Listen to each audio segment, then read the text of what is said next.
On this episode, well, let's talk about Dave Ramsey and the good and the bad in Financial Peace University and some disagreements that I have with Grant Cardone while I have a very, very emotional conversation with my son about finances. All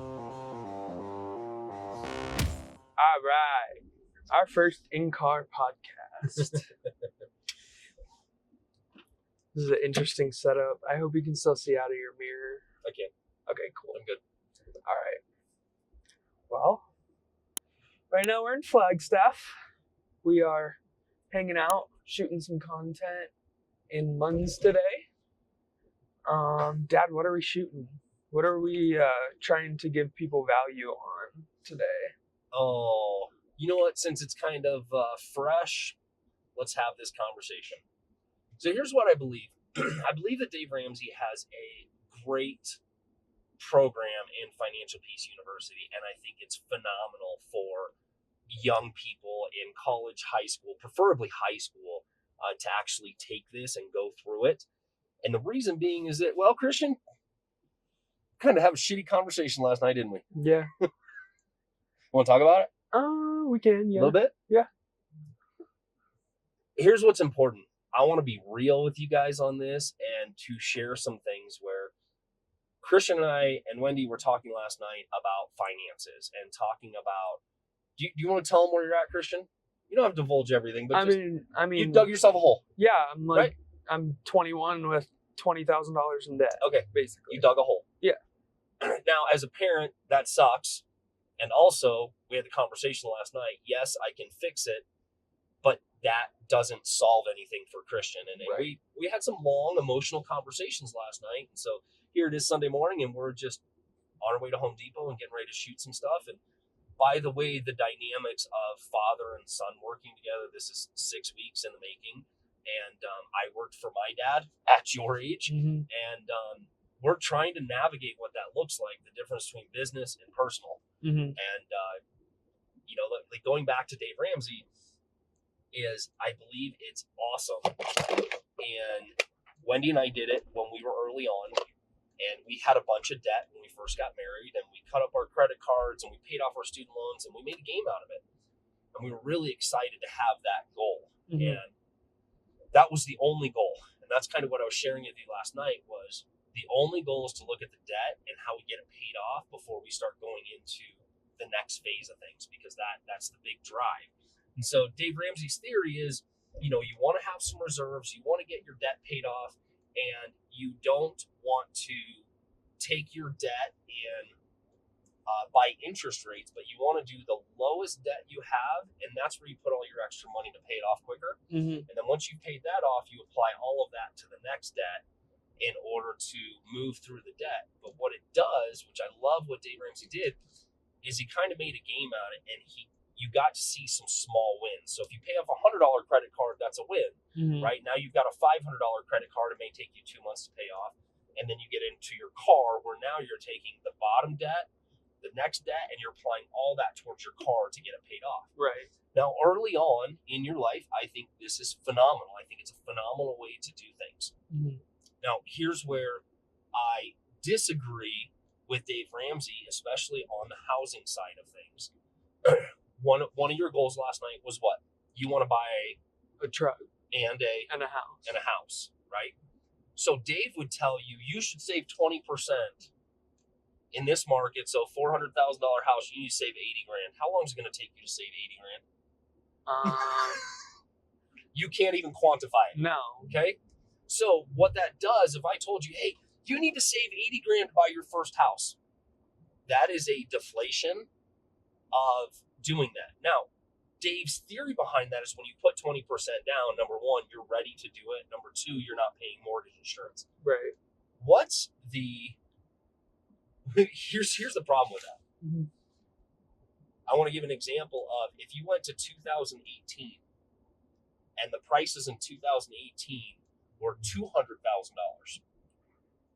and you could have put 3% down, which was $6,000.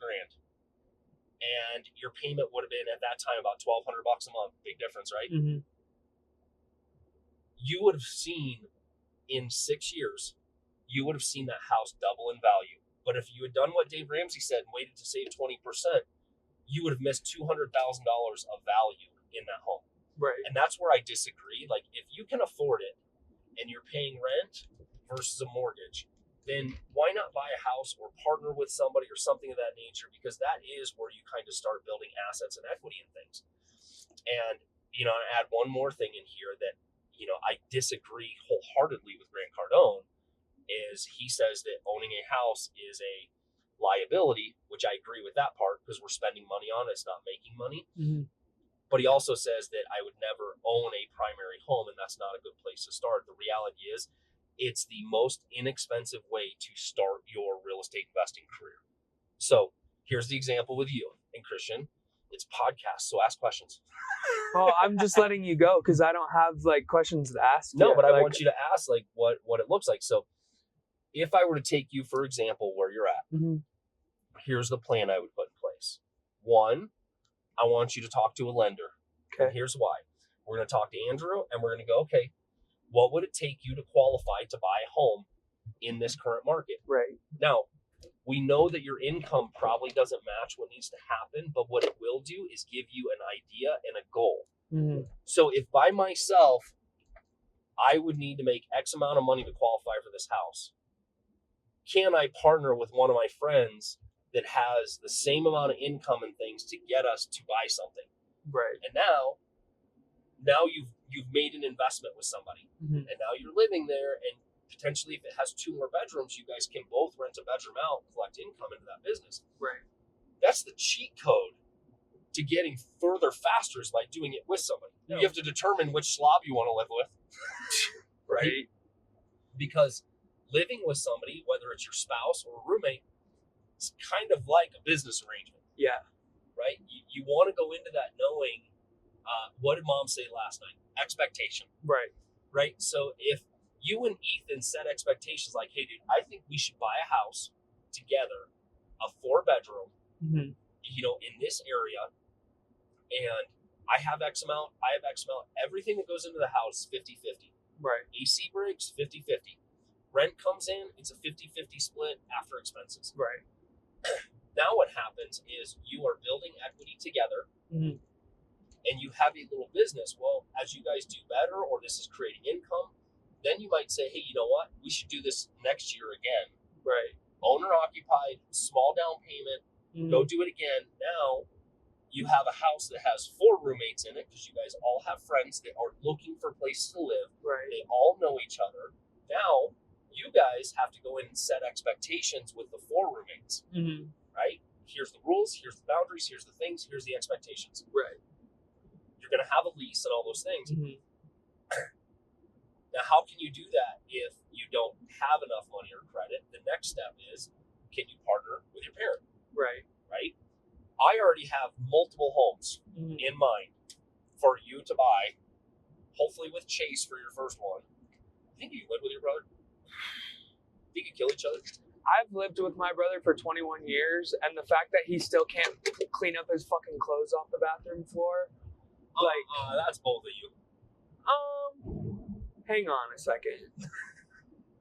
Dude, I think since Mom put that bathroom in our room, he's cleaned it once.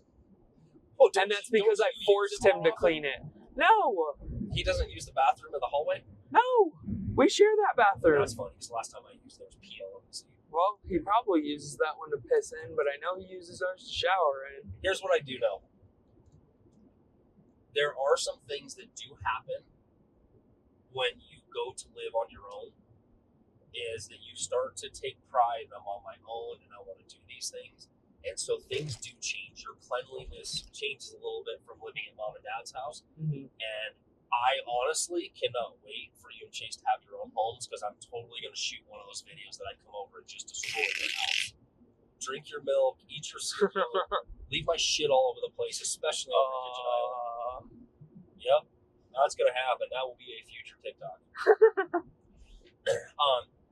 So let's just go back to the debt thing. Okay. For anybody out there listening to this, it's really important to understand that writing something down and having a plan that can be executed while having accountability. Mm-hmm. So we talked about accountability last night, Christian. What Right. did you get out of that conversation?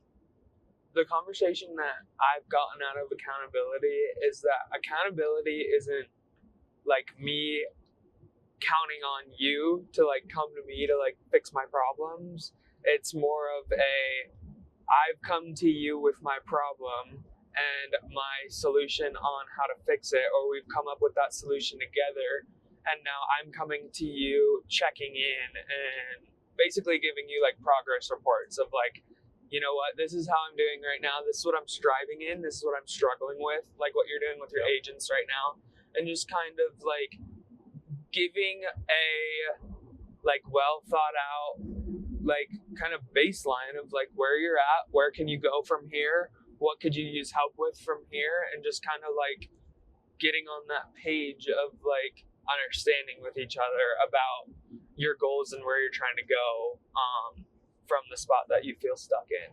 Yeah, so that accountability process, and Christian, you're absolutely right. And what you got out of that conversation is that what I've learned as a parent is that I can't give Christian the solution because it doesn't teach you anything. I need you to write it all down and say, okay, here's my plan, here's my goals, help me structure this, right? So then we can start asking questions to come up with a plan that is your plan designed by you. Mm-hmm. Now you're accountable for that goal and that progress. Now the accountability piece is this: we set the plan in motion. I will help hold you accountable as long as you are doing the work, which means you have to check in with me in our stuck and striving. And hey, I'm striving in these areas, which is bragging about yourself, what you accomplish in your finances. So if you're like, this week I'm so excited, I paid off a credit card. Now, stuck might be, okay, I paid off my credit card. I need some guidance on the first step that we talked about because I'm a little confused. Right? So now I know where you're at here, and I also know what you need help with, and it's very easy to dial in that help on that one thing. Now, if you come back to me in the accountability, you're like, hey, I'm stuck in my finances. Where? How? Can you afford gas? Do you want a pizza? Can you do a date? Are you trying to buy a car? Like, where are you stuck? So you have to ask specific questions as to where you're stuck in order for your accountability partner to give you the wisdom that you're seeking. Right. But it's too broad of a question or too broad of a statement to come back with any wisdom on it. Mm-hmm. That's also the conversation we had last night about more questions. Mm-hmm. You know, I think on more questions, transitioning into this is really good because last night, what was one of the things I was upset because over the last couple of years, you haven't come to me and said, here's where I'm at, this is what I'm doing.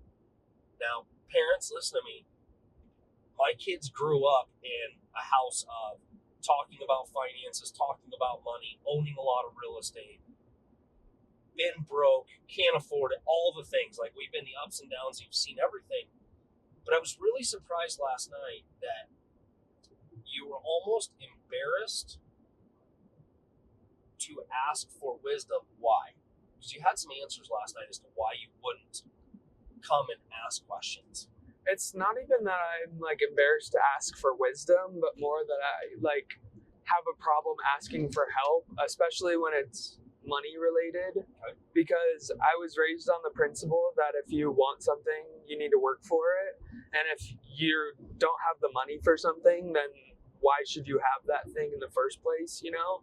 And so for me to have to come to my mom and dad and be like, I can't pay this bill this month, it seems like a lack of responsibility on my part because maybe I spent a little bit too much money like going and hanging out with my friends last month or on this side project that I was trying to do or whatever. And, you know, like those things, like I get embarrassed in my feeling that I'm not working hard enough to be able to enjoy the outside things and like be responsible enough to be like an adult. So why should I like come to you asking for money like a child would when I want to be treated like an adult? Okay, I love that. Let me give the example that I gave last night, and based on what you just said. So if you came to me and it's June and you're like, shit, I don't have enough money to pay my car payment. coming to me and saying, hey, I don't have money to pay my car payment. Here's where I screwed up. Taylor and I went on a date. I spent a little more money than I should have. And I need a little wisdom on this. What do you think? Should I wait till my next paycheck and pay the late payment? Or would you potentially loan the money until my next paycheck? I already know what I screwed up. I'm just asking for a little guidance and wisdom on this. And if you can help me with this, I would appreciate it. Here's my plan to pay it back. Mm-hmm. That's way different than coming to me and saying, hey, I can't make my car payment this month. Can you help me out? Mm-hmm. Because then I have to ask all these questions. Why can't you make a car payment? What? Like, then it turns into a bullshit conversation that doesn't end well. Mm-hmm. Christian, the main thing for you or anybody listening to understand is that if you have an ask, come with a solution, come with an idea, and just like we said, hey, I did this, I messed this up, I know where I went wrong, I need a little help. Do you have some wisdom on this? Now the conversation is different because you've come to me and said, I did mess this up. I need some guidance to put this back on track. You're not coming for a handout. Mm-hmm. That's the difference.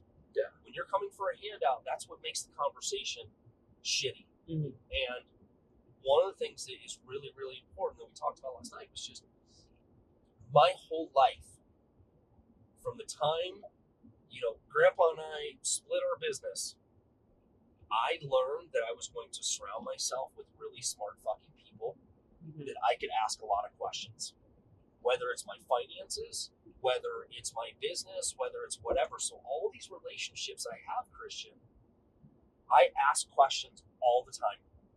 All the time. I hate doing things by myself because I want somebody to help me see my blind spots. And when you do things on your own, you have blind spots. You can't see behind you. Mm-hmm. You can't see 100 miles in front of you. But by asking other people, you're going to seek that wisdom that helps you get you back on course. And it is a life lesson that if you will learn at 21, you will save yourself a lot of pain and money. Mm-hmm. Got you. What are some of the things that you and Mom struggled with when you were my age that you were able to get out of?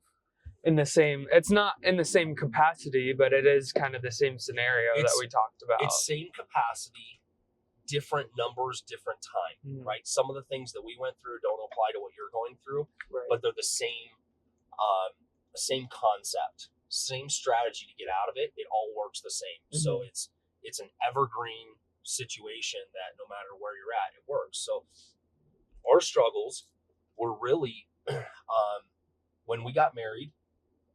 I was definitely, because I was into cars, I would stretch myself to buy tools for my job, buy shit for my cars, things I shouldn't have been doing. Right. And then we had bought a house. Well, I bought a house when we first got married. Mom came with about, 20 grand worth of student debt, a shitty car, and some credit card debt. Mm-hmm. I had pretty much the same, but we also had a mortgage. Right. So we had 2 car payments, probably about 20 grand in credit card debt, and another 30 or 40 grand in student loans. Okay. And we were probably making, because Wendy quit her corporate job to do real estate, so the first 2 years in real estate, we were just broke. Mm-hmm. Because we, a lot of in your position, I went and took a job with my dad, which was very low paying while I learned. Mm-hmm. So I was learning and earning, and we struggled to get through it. And my dad kept us broke enough to want more, but not enough money to enjoy life. We used to have to ask for money for groceries every now and again, because here was the structure. We got paid $500 each a week, mm-hmm. which was $4,000 a month. And we got a tank of gas each a week. That was it. So that was married couple with all our debt. We were stretching it. Mm-hmm. And when we sold a house, we got a 10% bonus of the commission, which at that time, the houses were about $100,000 to $200,000, which meant our commission checks were about $500 to $600 per deal. Mm. So it wasn't like we were getting rich. Those were great $50, bonuses. $60 bonuses. So what we had to do was volume, which made us work harder. So we had a base, but we had to learn that, hey, if we wanted to get to $10,000 a month, between the two of us, we had to sell 10 homes. Mm-hmm. Right? So if we sell 10 homes, Now we're making $10,000 a month. Right. What we didn't do at that time was go, oh, well, if we sold 10 homes a month and we got a full commission, we'd be making 30 grand a month. Mm-hmm. We didn't have the knowledge, the experience, or the guidance to do 10 sales a month without experimenting on people. Right. And so we chose to believe in the vision, Mm-hmm. believe in the business, and believe that my dad or my employer, or my partner, we were going in a direction that I would eventually earn more money. But until I learned what I was doing, he wasn't going to allow me to move forward in income because it hinders your learning. Mm-hmm. So all of a sudden, real estate agents are really good like this. They make a bunch of money, they spend a bunch of money, and then they're broke. Mm-hmm. So like half the year they're broke, half the year they have money.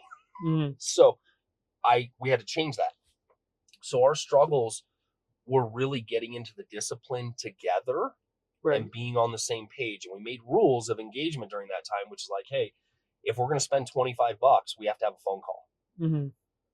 Seems like minimal right now, but $25 was a lot Right. 25 years ago when you're making $500 a week. So still a lot right now when you're making that so much. here's what happens. You asked about struggles. So at that age, it was definitely income to debt, Mm-hmm. right? We did it. We absolutely made those choices to put ourselves in that position.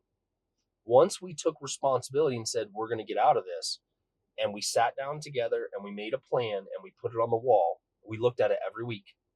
What wins did we have this week? We paid $25 down on a credit card. It was a win, Mm-hmm. right? So we kept going through it. And we were really disciplined at home. Like, we didn't eat out. We didn't go to movies. Like, we really dialed it down. We just didn't do anything but work. So if you're in a time of your life, which we're talking about right now, where you feel behind, it's when you draw a line in the sand that I want to learn from this. I don't want to go back, and I'm going to work my ass off to make this happen, which is a whatever it takes mindset. Mm-hmm. But I also want you to see this. You're going to learn this now. You're going to learn some lessons, but then you're going to repeat a few of those pieces, Mm-hmm. right? And as long as you keep evolving and learning from every stage, you'll do it better next time. It's never going to be perfect, and you're always going to be learning, especially in finances. You know, this last couple of years has been a struggle in the real estate business and our personal stuff, and we're behind on some things. Not behind as in like we're behind on our payments and things like that, but from where we wanted to be, we're behind. Mm-hmm. So now I've looked back and said, well, I take responsibility for those things, and now I need to work my ass off, which, you know, I gave up a day in Munns Park because I need to work more this summer. Mm-hmm. And we're all grinding right now and going through the motions, and it's struggle. I don't want to say grind, because when you grind, you hate what you do. When Mm-hmm. you struggle, you're going through the struggle because you know there's something better on the other side. Right. And if you can just know that going through that struggle and going through that plan, that there's so much good on the other side, and there's so much learning in this, that's the only goal in all this process, because it's never going to be perfect. You sat down, you're going to learn from this, Mm-hmm. and then you're going to move forward, just like Mom and I every time. So when we were having those struggles, we learned. Then we screwed it up.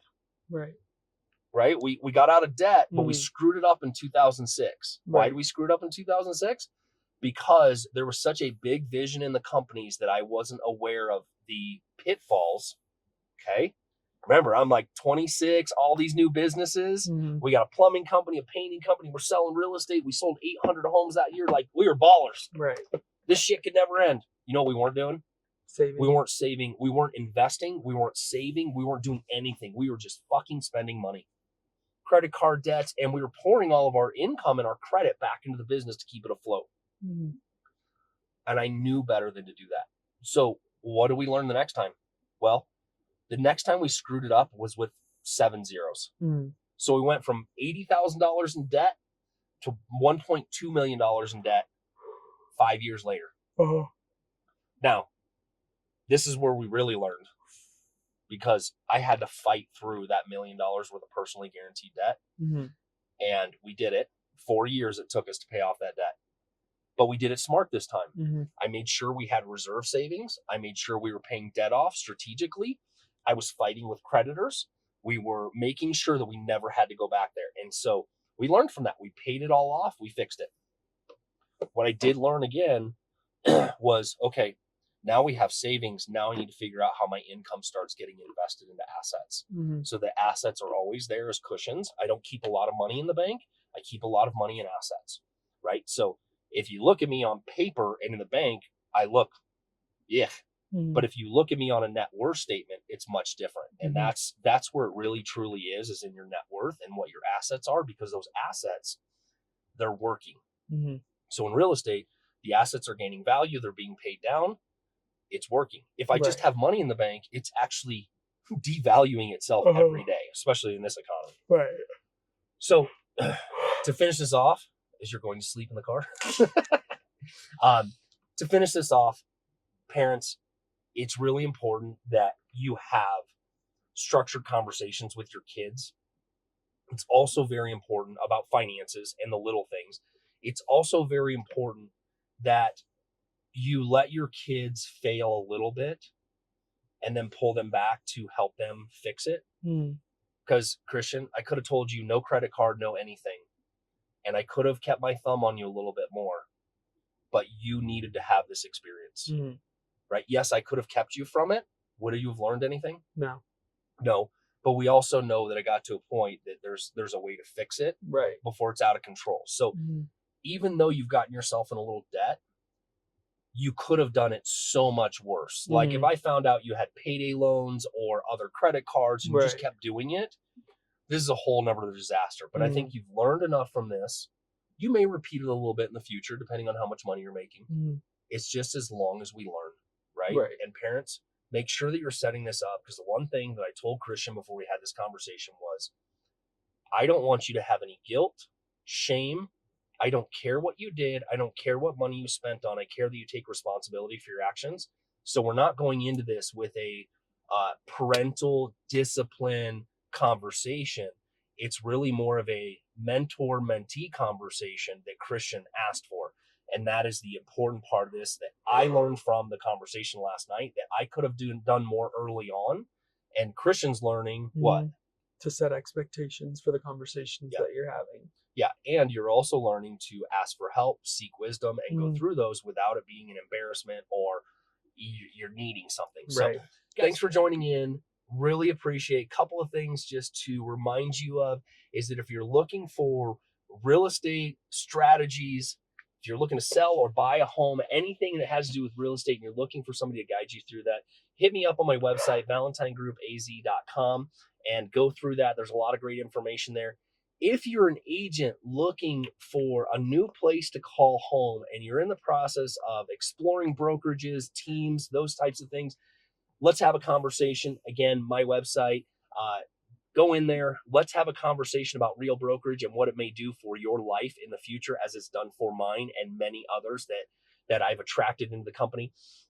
I appreciate you guys, and I hope you join in next time. And if this provided some wisdom and guidance, please share it and comment below, subscribe, and let's get out of here.